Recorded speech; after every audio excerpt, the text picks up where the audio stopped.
Hey, what's going on, YouTube? Hold up. Let me flip it around. Hey, what's going on, YouTube? Welcome to Garnett-Tools. So, right now, guess what we're going to do? We're going to check out we're going to do my first live Toolbox tour, alright? So, this is one of those newfangled Craftsman. Actually, it's not that new, actually. It's not that new. But, this is my new Craftsman top box. Pretty good. But, has not a little flip top lid like that. I've never done one of these live, so I'm going to check it out. I got this fire extinguisher mounted right next to it. For the longest time, I didn't have one of those. So, I bitched at my company a long time to get one of those. It worked out in my favor. But in the top here, I got all my Milwaukee stuff. Well, I got a little bit more than that. Got Norseman, my 29-piece Norseman drill bit set here.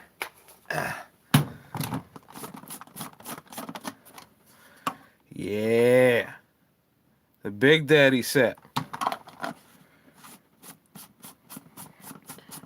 Right there, right in the top. Easy to access. A grease gun served me well. Does real good. Quick little tip to this guy, okay? When you're going to re-grease, put another tube back in here, before you do the normal spiel where you pull the spring, you pull this thing out, right? You lock it in place, you unscrew it, put a new tube in there. When you go to insert it, only screw it in like a couple threads, then pop the spring back in place, then screw it in the rest of the way. That will ensure that you never have to purge the air out of this thing. I've never had to do it, doing it that way. But in here is my Inspector 360, still brand new.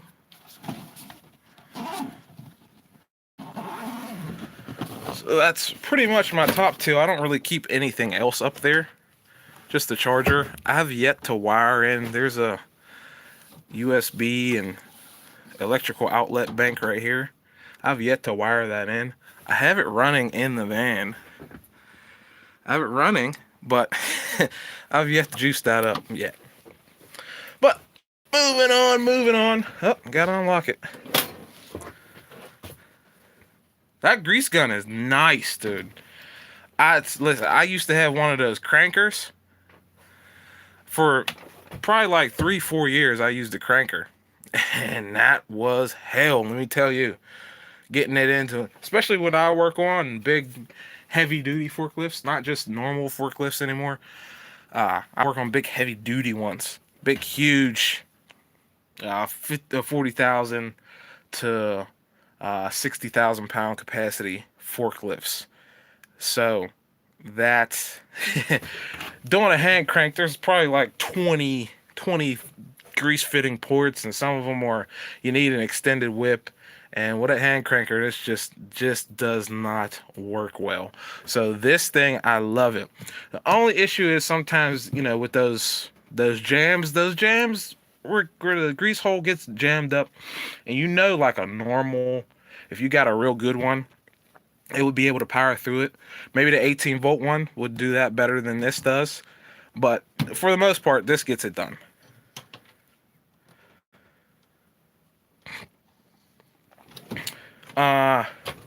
Here is the first drawer I have here. So many of these files I found on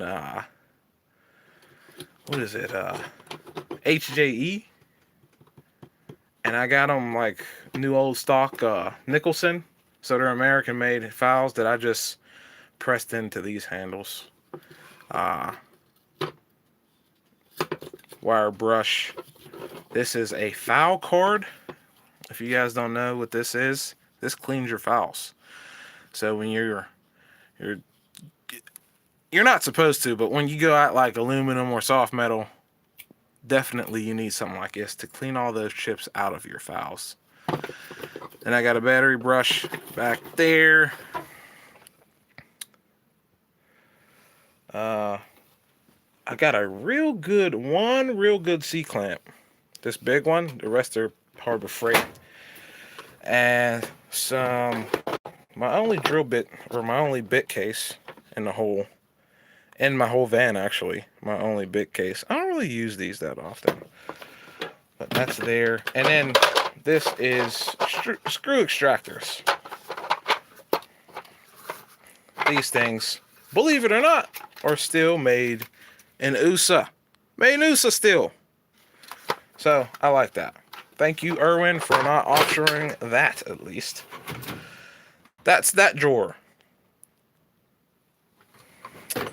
This is my electrical drawer, pretty much. Fuses, connectors in here. More of that in that white case. And this is my kind of like my emergency drawer. So when I need an easy out, here's where I go. When I need an automatic center punch or something, here's where I go for those things. So pretty lackluster drawer there. And I like this box. I wish, I have not seen this on a box in a long time. Okay, the type of boxes that lock open, that will be very beneficial to me. If anyone knew of a box that, like a normal box like this, that just locked open. Because I can't tell you how many times I parked on a hill and you go to hold a drawer open, a heavy one like this one, and it just slams shut as fast as you can open it. That is a little ridiculous. So in a truck, in a van, it would be ideal if you can get a box that locks in the open position. I know I've seen it on some of the super cheap boxes and some of the really expensive, like Lista boxes do that sometimes, stuff like that. But I do like the soft close feature, so you don't slam your box all over the place. Here is more of my electrical stuff. Locking drawer slides, where you get them? You get them off Amazon, because that would be awesome.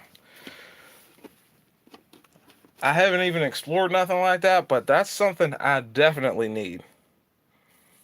Yeah, Lista is a little cheaper than Snap-on, but still up there. Nowhere in line with the price of this. This thing rides around with me all day. I put right now I have 38,000 miles on this van. Okay, and I only got it in, let's see, I started like April 2018.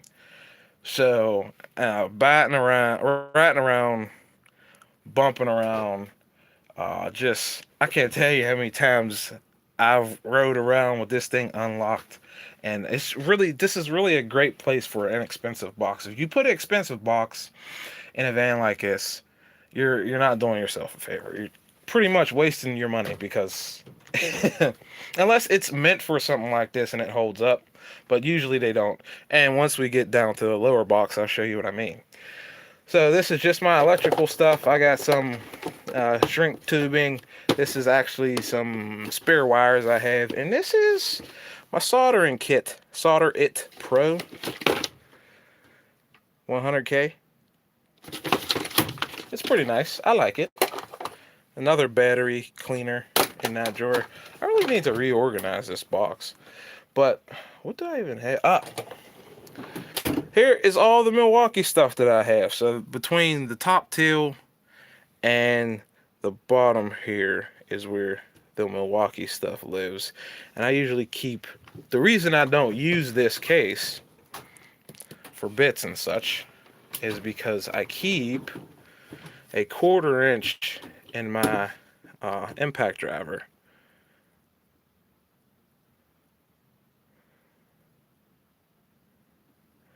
I usually keep a 1/4 inch in my impact driver. So I don't really use it as like a screwdriver or nothing like that. That's why I don't use those bits. But definitely got the stubby I like this thing. Wish it had a better light though. Definitely needs a better light.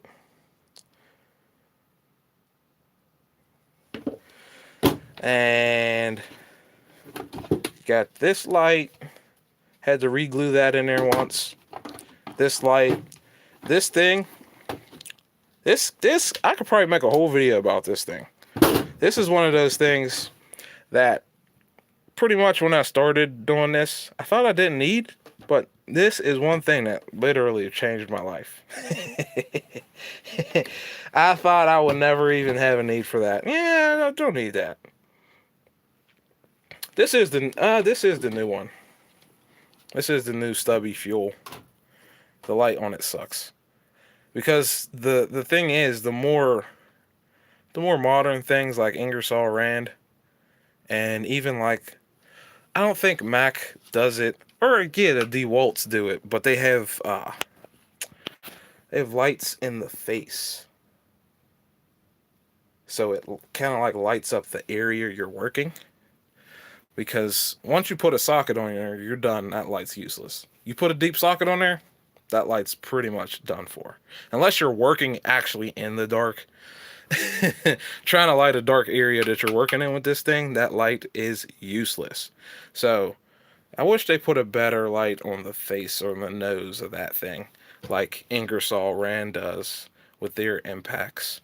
But that's my one little gripe with it. Otherwise, it works real nice. And that is that box. And that box in total, I think, cost me $180. It's pretty cheap.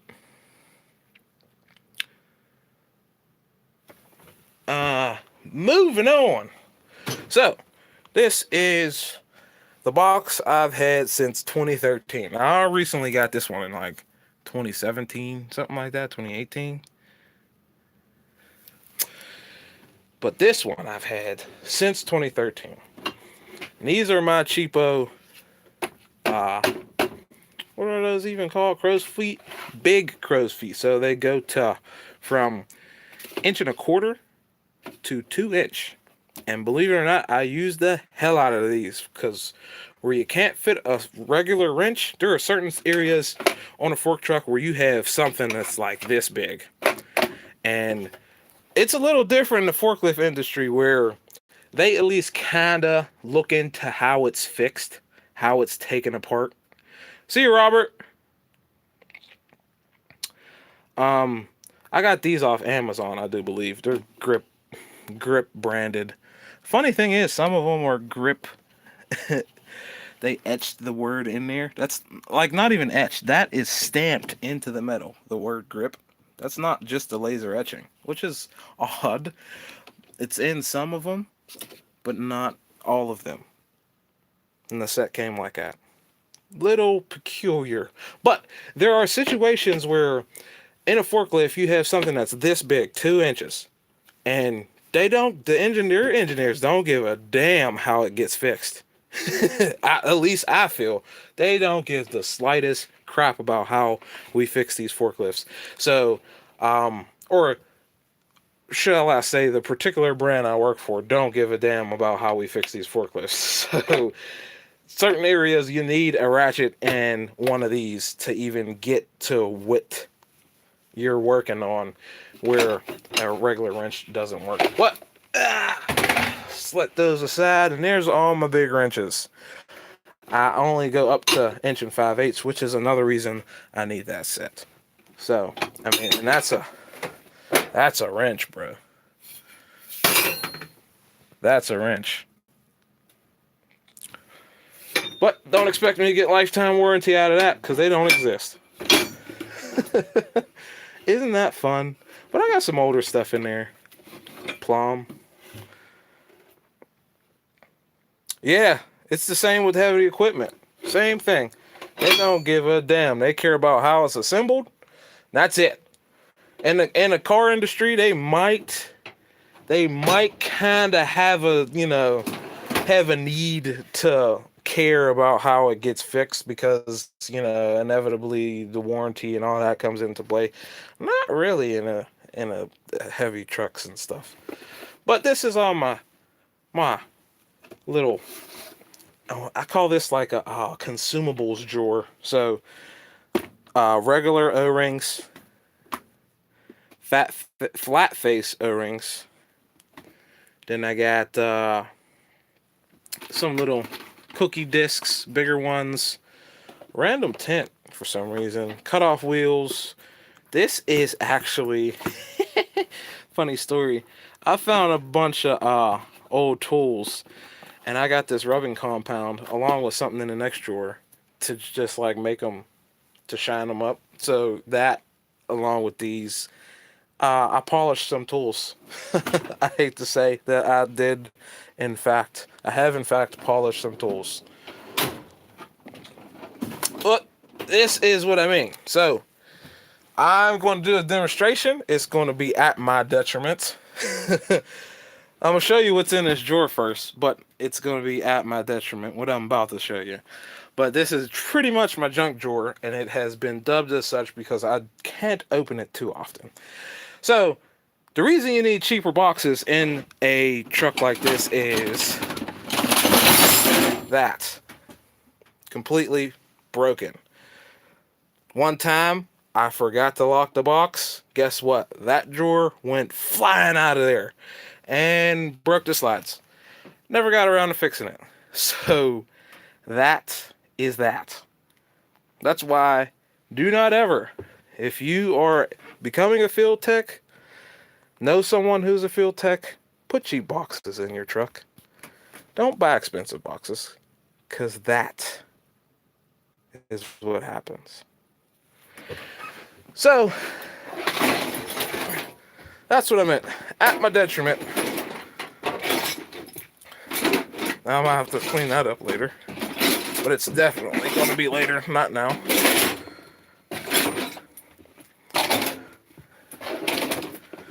So, the next drawer, after we slide in that one, is pretty much my box sets.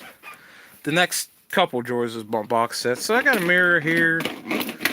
This is a Harbor Freight before they switched to that nice stuff. Yeah, that's one of their OBD 2 meters. That's a portable jumper. This thing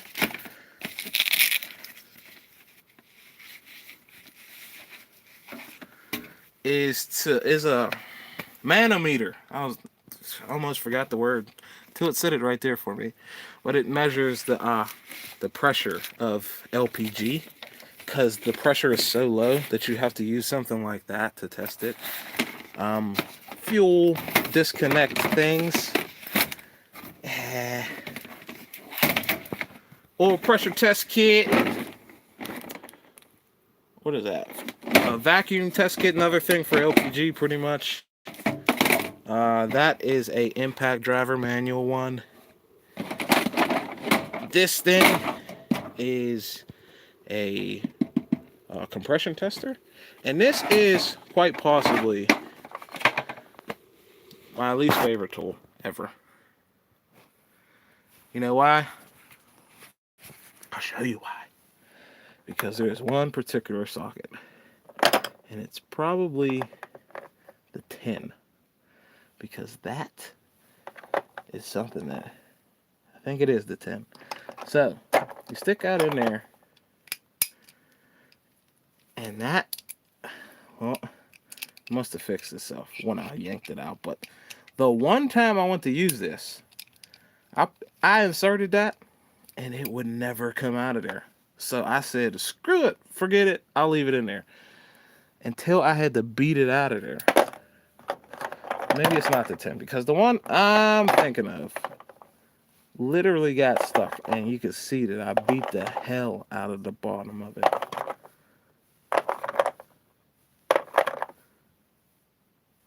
Well, must be a, is that it? Maybe. But you get my drift. For some reason, the springs in there just caught onto one of these things and just never let go. And I said, screw it. I'm going to leave it like that. Oh, it was the extension. I had to beat the hell out of that extension. Look at that. I wonder if it'll get stuck again. We'll see. Well, we shall see right now. In there. Yeah, that's not coming out of there. Oh. So I must have done something right. As you can clearly see, I had to beat the hell out of that thing. But I have never used it since. It takes up space in my box. 2 more drawers left, gentlemen. So, I got my vacuum brake bleeder right there. This is my stethoscope and this little Ryobi thing. This is a huge Allen. I think it's like a 19 3/4, something like that. And then that is my timing light. Yep. In forklifts, sometimes we still use those. Some forklifts I come across are old enough to still use something like that. But not lately, really. I haven't used it in a while. But, my last drawer. Oh no. That's in the way. All right. Yeah, you're gonna have to move. Okay. This is most of my power tools. Uh-oh. That's not good. So, the van has a automatic. All right, so here's my last drawer.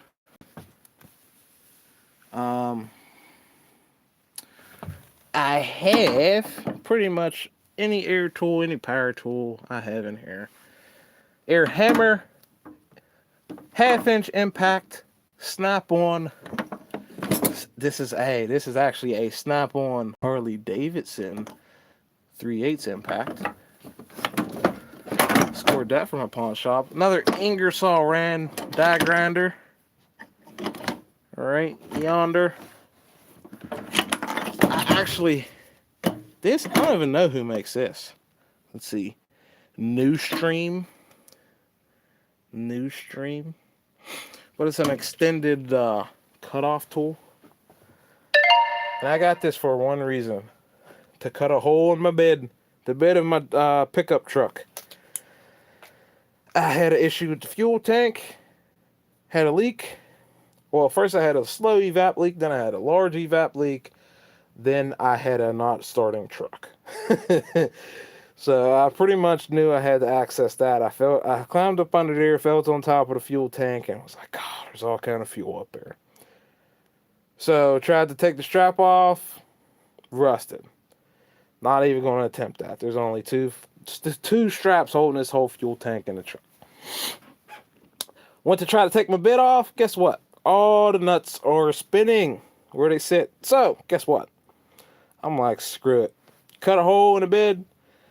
Replace the fuel pump because that's a part of the whole thing that was broken. And call it a day. Bent the flap back over. That was it. So, I'm pretty sure that only ran me $130 from my local tool distributor. But I have another Ingersoll Rand 3/4 right there. An extension. Ear gauge. These things work okay. They're for sealing hydraulic lines. And you're supposed to insert it and then... Frozen. Let's see here. I should be frozen no more. We're still counting. Let me know. I'll hold off for a second till you let me know that we're not frozen.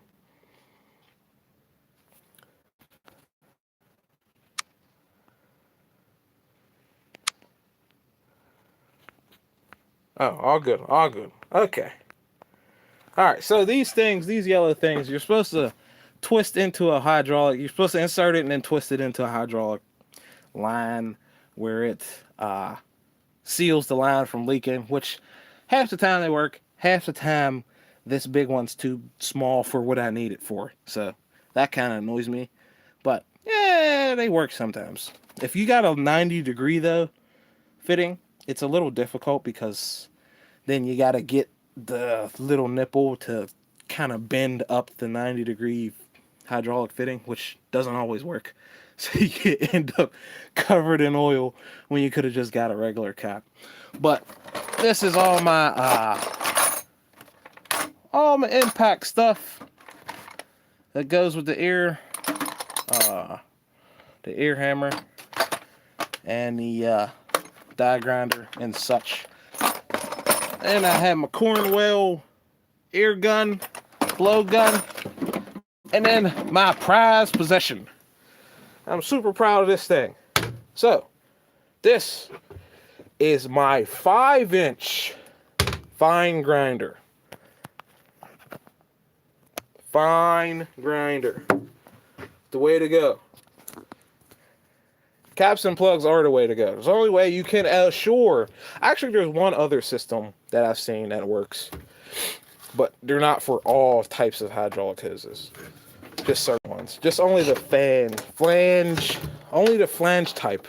They have these little cups that you screw down on top of it, and that kind of works if your seal is intact. Come on. Come on. Come on. Come on. Show me the goods. There we go.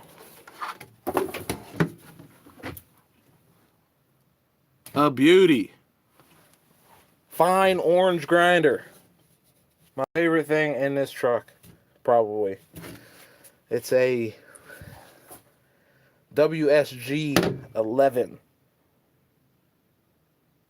And it's a 5-inch grinder. So I can use 4.5 or 5s. So that is pretty much my box. My secondary box. That's the top, the bottom. Any questions you guys got? Shoot away. I'm putting some stuff away.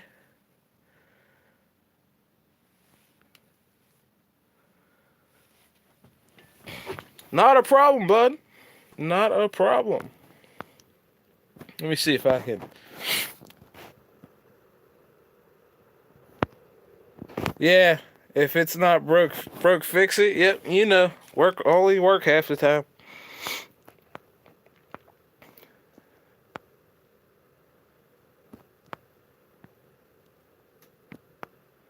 No. I haven't gotten any new Japanese tools, actually. Just the ones I've been had.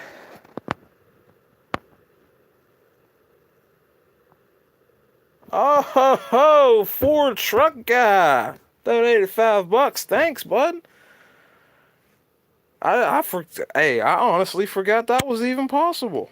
Appreciate it. Yep, two streams in a day. Listen, I told you I'm back. I'm gonna try super hard for you guys. Cause I got a lot. What's this green thing? Oh, that's my. I gotta kick that out the way. That's my tool polishing stuff. House hunt, good. Found a house in it. That part is done. This is why I have brought. I'm bringing to you new content because I have found my house.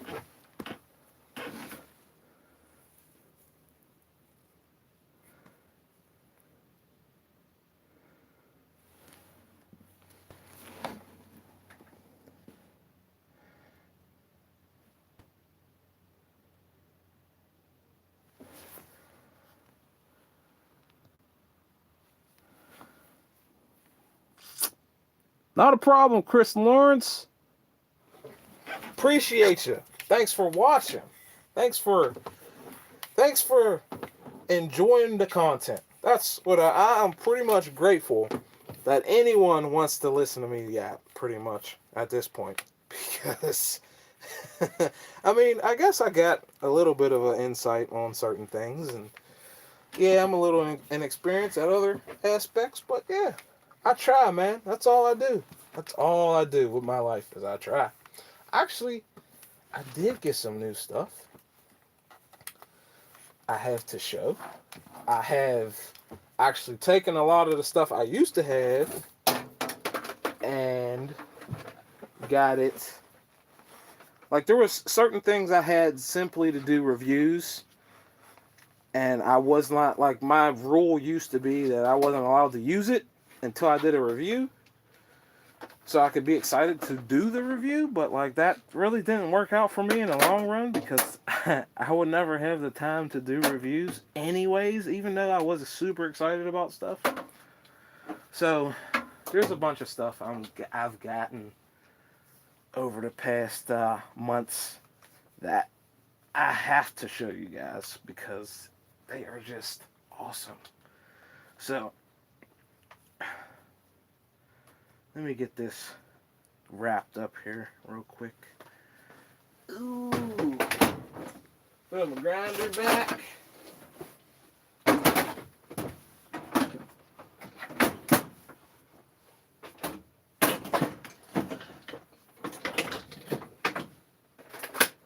That's it. That's it.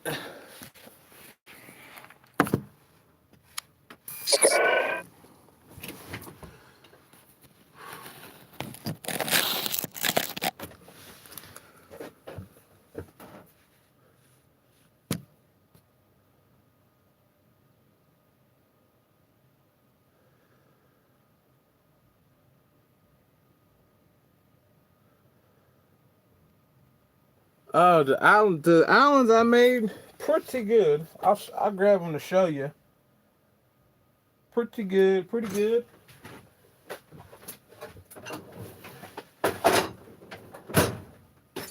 Ooh.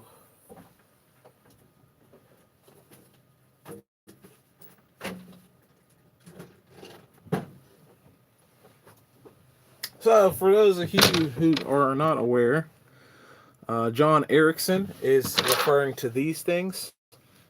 I made, or not these two, but I made these out of a broken snap-on Allen set and Bond Hus insert bits. Now, for these ones, the ones that were already snap-on sockets, they kind of, the really technical part of that is that these are made with a tighter tolerance because they're made to actually not really come off. So the ones that are actually Allen sockets themselves fit the insert bits better than these do. So with some of these larger ones, I ended up having to like JB weld like the largest one and this one, because sometimes they would come out of the socket during use. But other than that, for what I'm using them for, just removing like plugs from like hydraulic cylinders and stuff, these are perfect. They work just fine.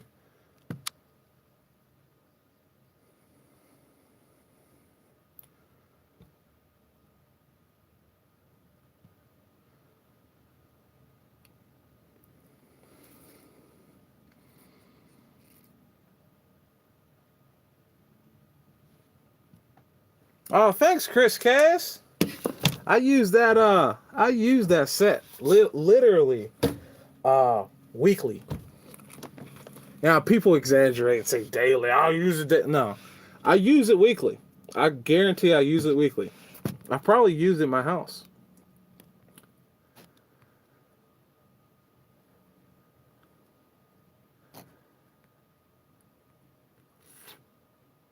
Yeah, the tool history thing got to be a little too much. Got to be a little bit more effort than I was able to put in this stuff, and that kind of leads into like some of the production time issues I was having, because I was putting so much time into researching, and I would never make the video because that's why it's stuff like that is why it would take me so long.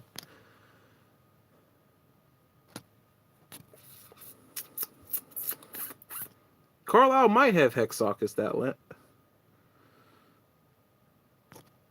but they might. I don't know. It's not really the length I was looking after, I think. Was it? I don't remember. Why did I do this? Oh yeah, it was because of the length. They're a little longer than a standard. See, because like a standard hex would be like that long, and then a long ones are usually like that long. So I wanted a middle-sized thing. I'm looking like Tomlin now. Oh man. Oh man. We're having it rough now. We're having it rough out there, man. Yep, still in the van. I ended my work day. I came home. I was like, you know what? I'll give you guys another one. It's a little chilly out here, though. But yeah, these are pretty nice. I ended up actually making a bigger one. So on some forklift, some offshoot of a forklift, I needed this guy.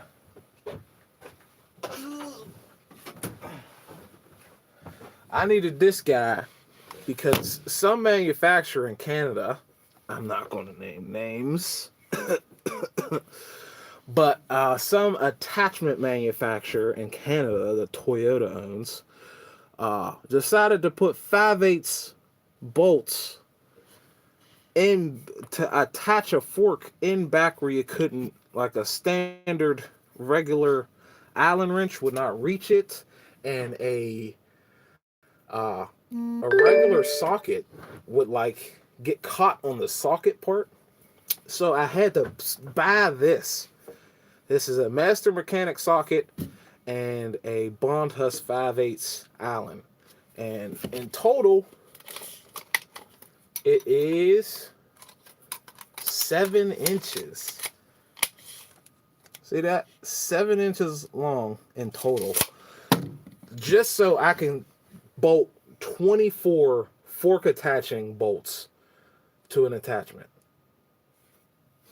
Like $25 this tool right here cost me. Too much money. All they had to do was make sure their bolts were out of the way of the damn back part, the back brace, and I could have done it with any tool. But no, I needed a $25 one to get that done. Because the thing is, I couldn't even find one long enough to fit, like a regular Allen to fit in there. But yeah, that's mine forever.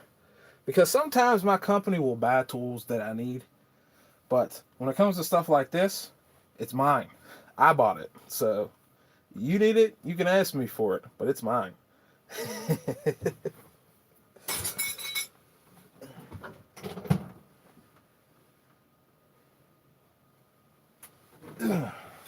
Scroll through the chat here.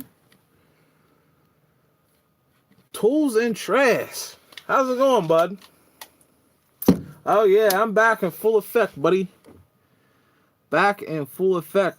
But yeah, bikes, cars, and guns, man. Listen,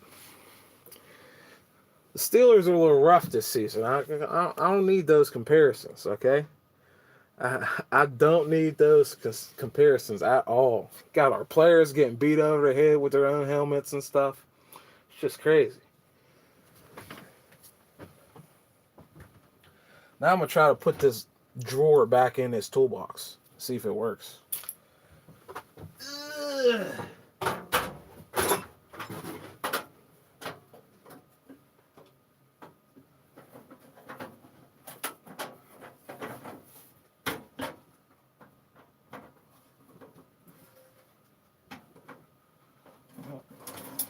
Wow. Well, I done it now. It's broke for good.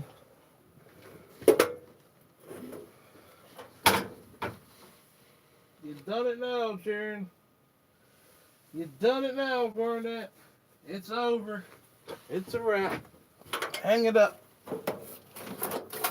Oh.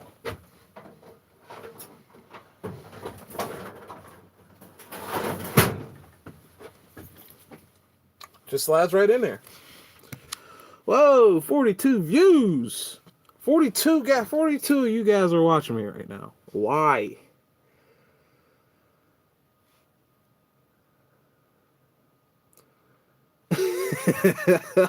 Yeah, that was a real bad day. Real bad day. You get beat in the head with your own helmet. That's rough. Listen, anyone who was around me that day can attest to this. I was screaming the whole day. Put Duck Dynasty in, okay? Put Duck Call Boy in there. He was looking real nice. And then Rudolph had to get off concussion protocol.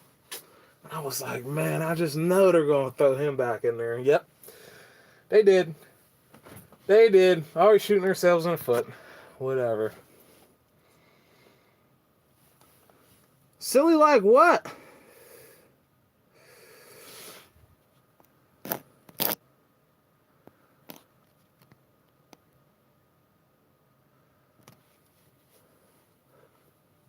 That's exactly why you buy cheap boxes, because you just slide it back in there or whatever.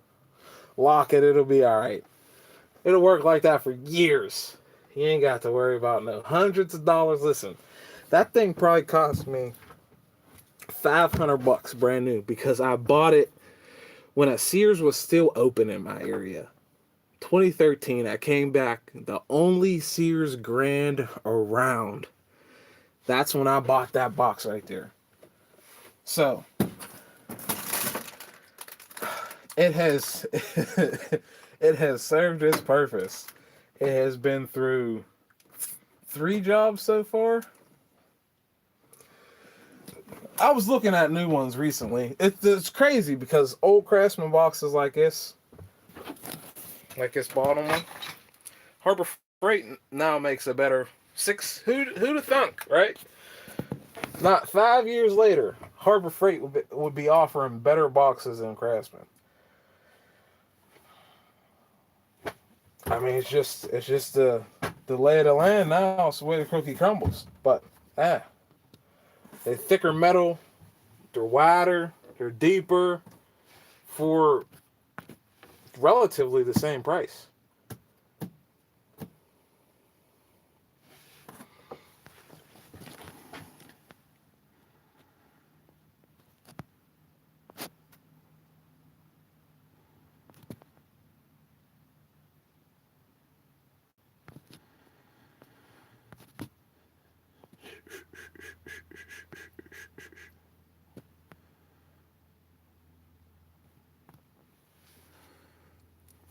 Do you know they make larger Allens for sockets and where?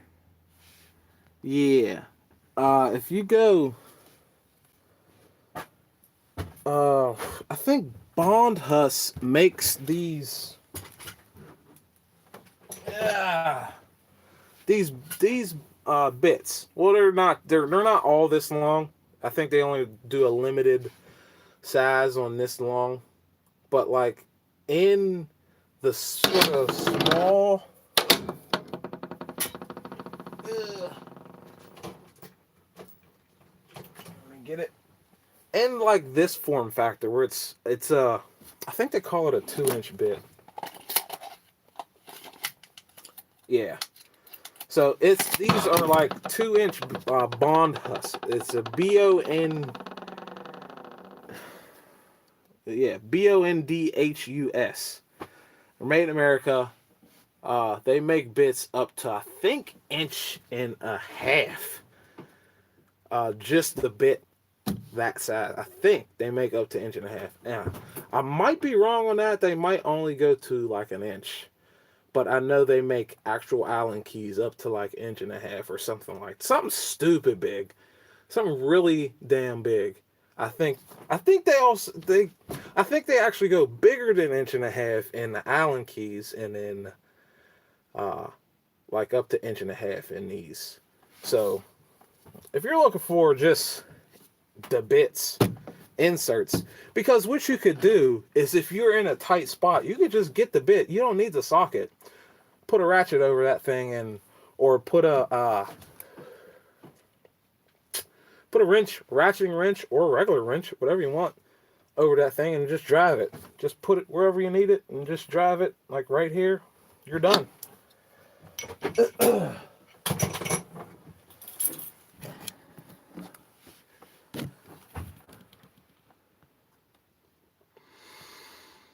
Let's see. Let's see.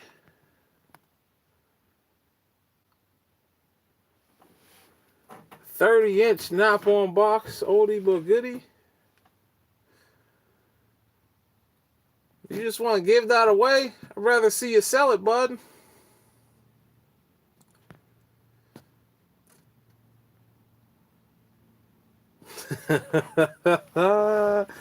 He said, Sears? What's Sears? Yeah, right? Sears? That's funny.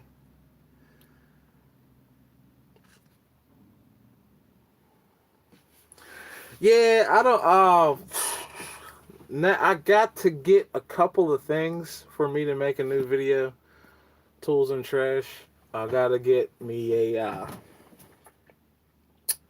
because I lost in my break, in my absence. I didn't like lose it, but the equipment, some of the equipment I was using was not mine. So, yeah, kind of got to grow from that and start acquiring my own stuff. So I need like at minimum, I would need an adapter. One adapter for my phone to go to one of those tripods, because the tripod was mine. But a lot of the other video equipment wasn't, and I don't have it anymore. So I got to kind of like start from the bottom, pretty much. If that answers your question. Humble beginnings. I no longer work for Heister. I can actually be a little candid on that scenario now that I'm with a different company. So the company I worked for, they got purchased. We were a union shop. We got purchased first and foremost, we were only a Heister dealer. Heister and Yale are the same product. They pretty much run side by side. Same manufacturer, run right beside each other on the assembly line. Both these lift trucks are identical. So, the Yale dealer in our area was actually bigger than we were. Bigger in size, more branches, stuff like that. So, the parent company came down and pretty much said, we want you to be dual. We want every dealer across the country to be a dual dealer to sell both products. Now, it's an interesting situation where you got two successful dealers. And we were by no means a failing dealer, but we were a successful dealer of the Yale product. The Yale is actually the more expensive of the two products. It's kind of like the Cadillac Chevy scenario. The Yale would be the Chevy, the Cadillacs would be the Heister. But our owner had died, so his daughter took over the company, and I guess she saw a paycheck. The other larger dealer, which was selling Yale stuff, they stepped in, they bought us outright, made us all interview and everything, and I decided to not go with that company.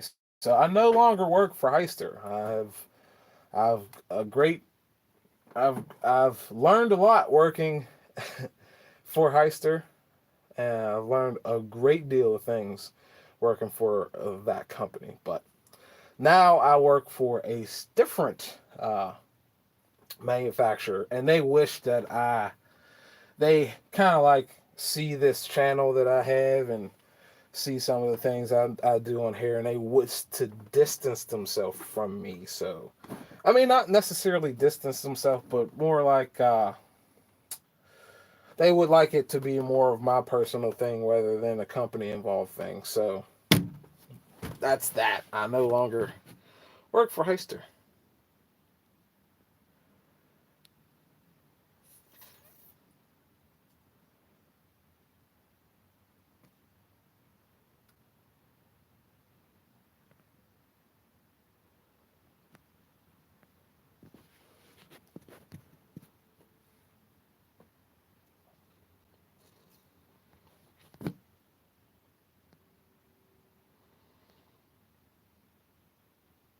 Oh, really? You're like an hour away?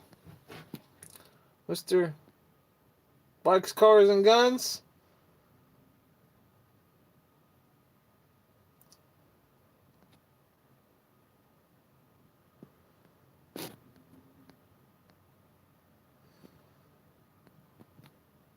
Oh, I almost spent an hour with you guys here. Hour. One of these days, I'm going to get around to doing a tour of this thing again, because there's definitely some new things in there. So that's my yellow box. I still have it. Still is serving me well. Still not bricking yet. So I've acquired a great deal of stuff over the last couple months. So it's probably fitting to do a retour of that thing. Oh, but while you're here, check this out. Check this out. These things are awesome. Oh, whoa. Let me get situated here.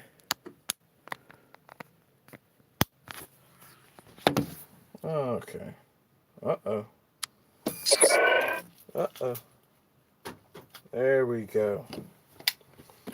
All right, so these things ran me $70. Oh, you can hear the band battery in there. Not in this one. Is this the one I dropped? Yeah, I dropped this one in Nevada oil. That's probably why. But it's these Saber things. Now, Saber, yeah. You can see that. Come on. There we go. Saber. It's a brand by ATD, I think. But these are literally the only pin lights I can ever keep track of. Every other pin light, rechargeable or not, I've lost. Because, pretty much because I put them in my pocket and it's like, I take the shirt off. It's like, you get in that, with a pin light, you get in that scenario where when it's too small, you forget it's there and you're not used to carrying a pin light. You forget it's there, you take your shirt off, you throw it in the wash and it's gone. It's done. It's broke or it's lost. Either one. But these are just that right size to where they're big enough to where, and they stick out of a shirt to where you're like, I can't really forget it's there because I feel it in my pocket. And it's nice and bright and like it's kind of cold. So in the cold weather, you're like, even when it's hot out, you feel it. And it's a little cold on your chest. So these are the only lights I've been able to keep track of. And they're super nice. They cost me $70 for the set of two. But rechargeable with a USB-C. Pretty modern there.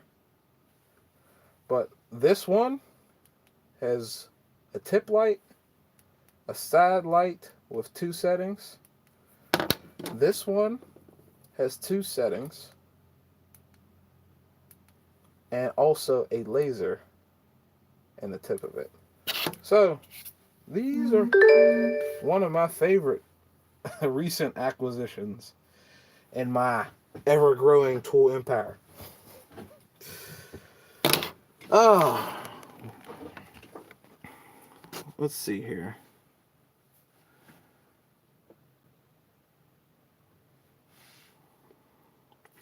Show pliers.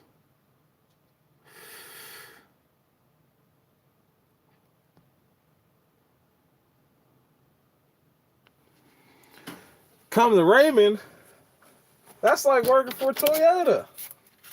And I already kind of work for Toyota, if you catch my drift. I work for a brand that Toyota owns. Or, I don't work for I work for a dealership, clearly. But I service a brand that Toyota also owns. So, I don't like those. I don't know. I only ever PM'd a Raymond. Never really worked on a Raymond. But we got a special request here. And it's one of the more proud drawers in my toolbox. So, if you guys want to see Pliers drawer, Much obliged, I will show it. Much obliged, I will show it. So we gotta get you flipped around here. That is my plier drawer.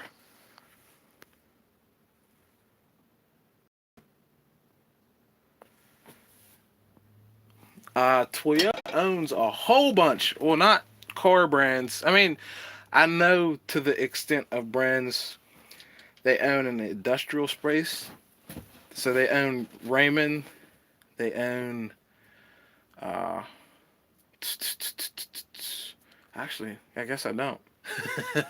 I know they own Raymond. There's a couple other brands they owned. Bunch around the industry. They own Cascade. That's that attachment company I was talking about in the earlier part of this video. They own a bunch of other ones. Yep. Yep. Yeah.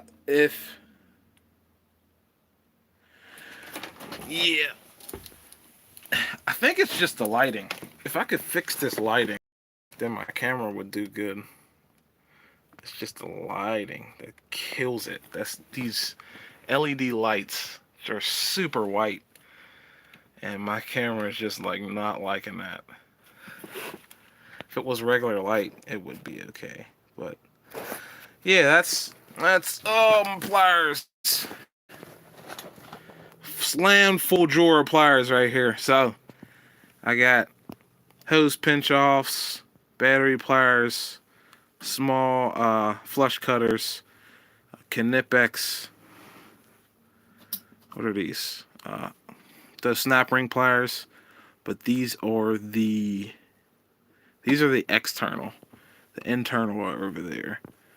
Then that's those water pump hose thing, coolant line, spring pliers right there, cable cutters, wire cutters, shears, van pliers, engineer, Knipex dikes, or side cutters. We got an Irwin side cutter, Ghidorah combination. That is actually a Craftsman combination. Then I got a, what are they, Grip-On? The company that makes Snap-On's pliers, that's that orange. Or they don't make all Snap, I misspoke there. They make Snap-On's locking pliers. Grip-On does. So that's an actual Grip-On locking plier, a little small one. Then there's what is that? Fiskars scissors, NWS, engineer or van pliers right there, the newer ones. NWS again, pair of Knipex, pliers wrench. Then there's another pair of NWS Irwins. That's what those are too, NWS Irwins. Then these are another pair of engineer needle nose pliers, Ghidorah. Those are actually wire cutters. So these are another thing that if you're on the road, I can get up against the background. If you're on a road and you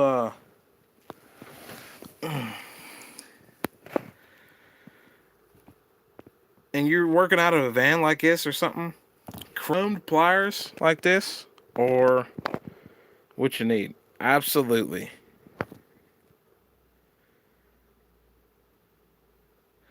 Oh, Yoda Doug, yes. Those are Pro Americas. Not many people know that, buddy. Good eye.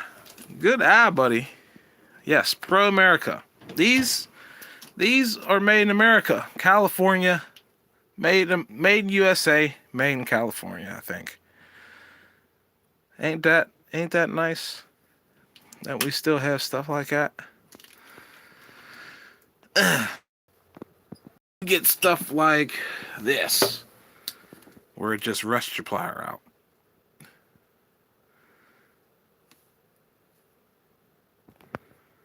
so quality though. On the, you talk about the Pro Americas, they're actually pretty good quality.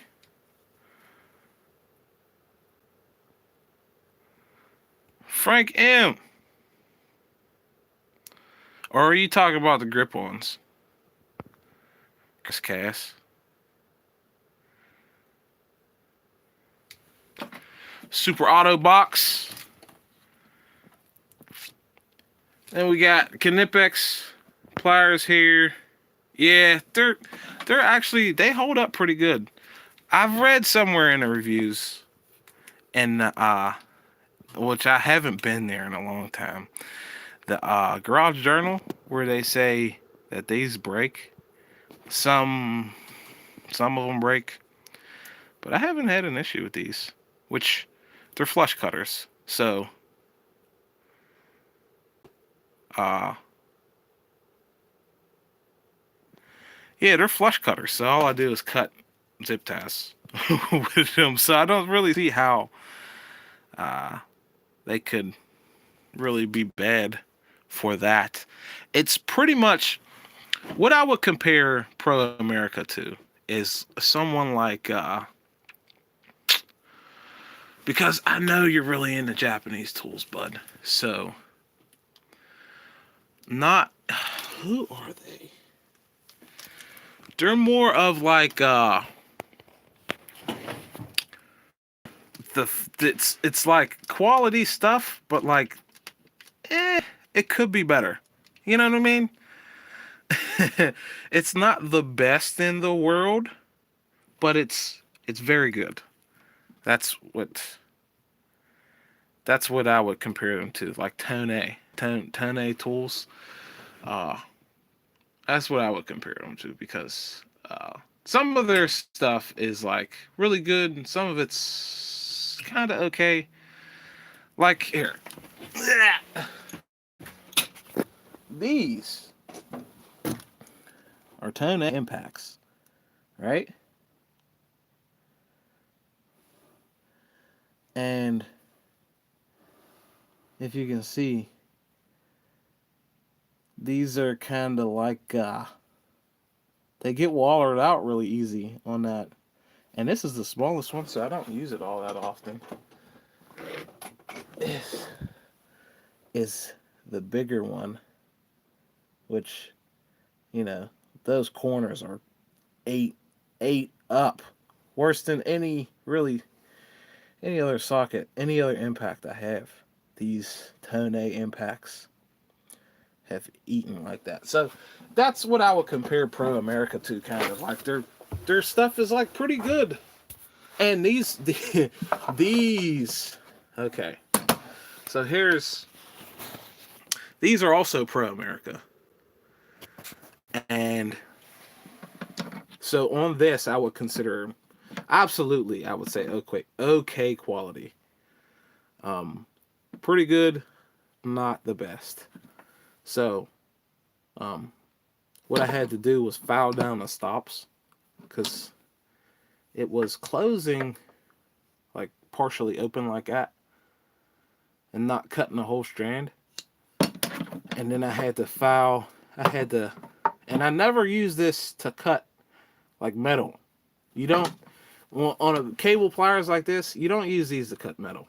That's a good way to kill the tool, because you will ruin the teeth or the blades. But I had to resharpen the blades because they got worn pretty good. So yeah, the Pro America is okay, but not the greatest. Just like Tone. But Knipex Cobra there, Irwin vice grips, vice grips. It's another. This is actually. I forgot I even had this. So this actually serves the purpose that these do. But I think I bought these before I bought that, because I bought that with this other pair of grip-on locking plier. So this is a hose clamp plier for clamping off oil or coolant. It's pretty much the same purpose these serve, but it's pretty. You see how it hangs open a bit? It won't work for small hoses. I like it because it has this grip portion where you can actually open the plier and grab your thing and twist it off of there and then crimp it closed. That's pretty nice. Pretty nice feature. Very thoughtful.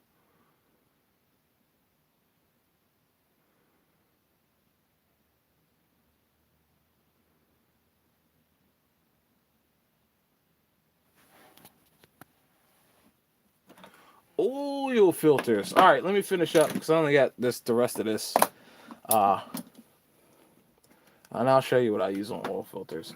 But this is a German pair of locking pliers. I got I have more locking pliers than I thought I had. But this is Bowman Grip, made in Germany, available at HJE. All right, we'll see you later, bud. But this thing, that's a pretty good. I have beat the hell out of this thing. It's a pretty good locking plier. But another pair of pliers wrench from Knipex, chrome Knipex Cobra. These are IPS. The only IPS tool I have are these type of slip joint long nose pliers. Rarely use those, actually. Then these are two just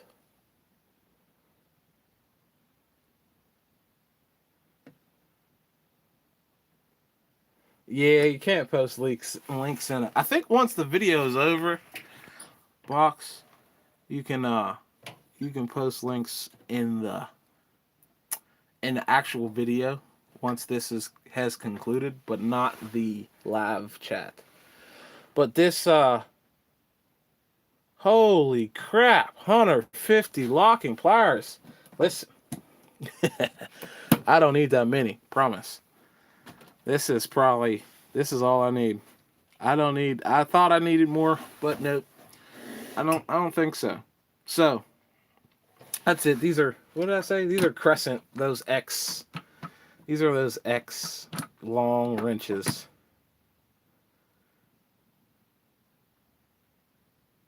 Yeah, listen. When I go to a job and I work on somebody's forklift, okay? I clean up. I clean up when I'm done. When I got there,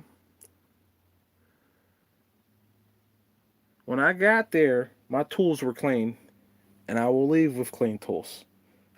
They got my tools dirty. I didn't get them dirty. I mean, I got them dirty working on their stuff. I mean, if they were kind enough to go around and pressure wash the truck before I worked on it, yeah, sure. Maybe I wouldn't need to clean my tools. But guess what? They got them dirty, they can clean them. So that's how I keep them. Before I put them back, I clean them. And that's how everyone should be. Because guess what? Your thing got my stuff dirty. That's how it works. When I go to a dealership, right? Because I was trained to work on cars and such. So when I go to a dealership, I don't expect to pay $70 something an hour. They're going to charge me $120. I know that walking the door. So it is what it is. That's the way things work. I know that when I walk in with an unknown problem and they have to diagnose it, they're going to charge me diag time. That's just how it works. And cleaning my tools is just how it works.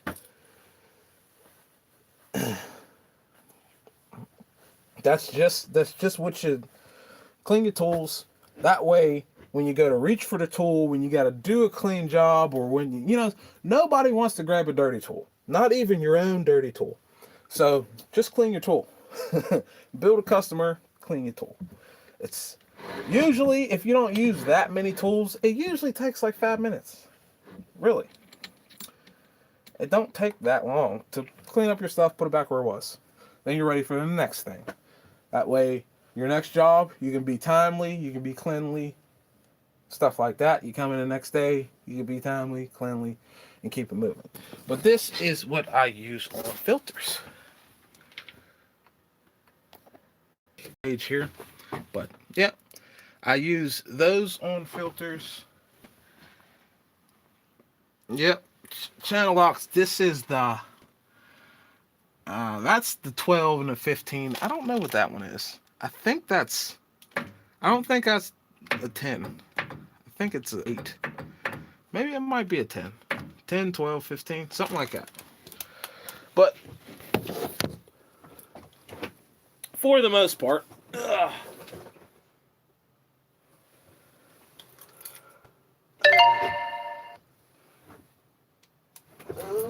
we at? Where we at?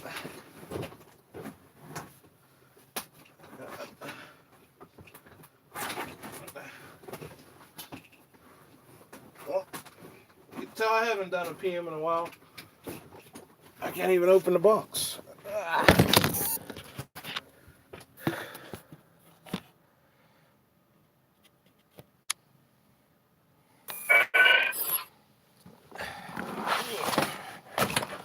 Come on. Come on. There we go. Alright. Okay. For the most part, I use those on filters.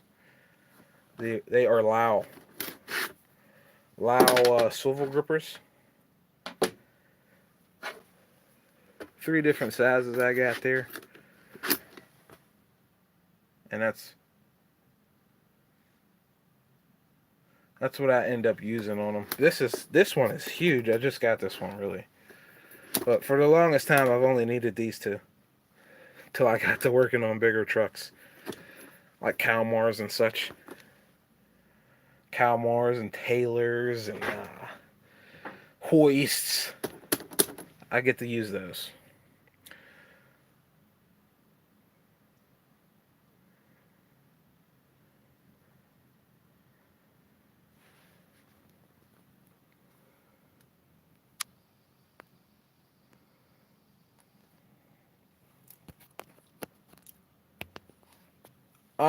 What it is with these is that they, yeah, you definitely have better clearance with something like this. When it comes to forklifts I work on, you get it in there, slip it over, and the way in which it removes the filter is nice because you can slip it over, and you only got to turn it that little bit. With the channel locks, sometimes, you know, you got to get around that same thing, and you need all of that.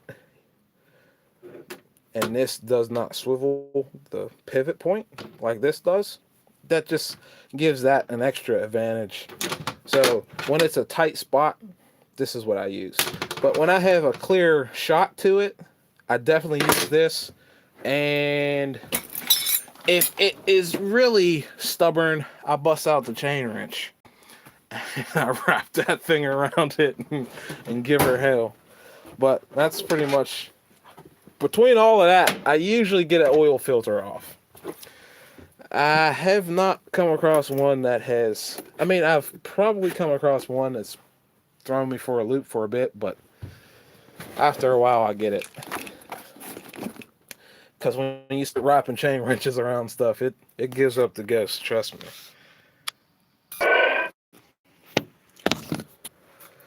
So, whew, it's been an hour and 15 minutes. I got to get off of here, guys. I got a cold beer, couple cold beers waiting for me in the house. So,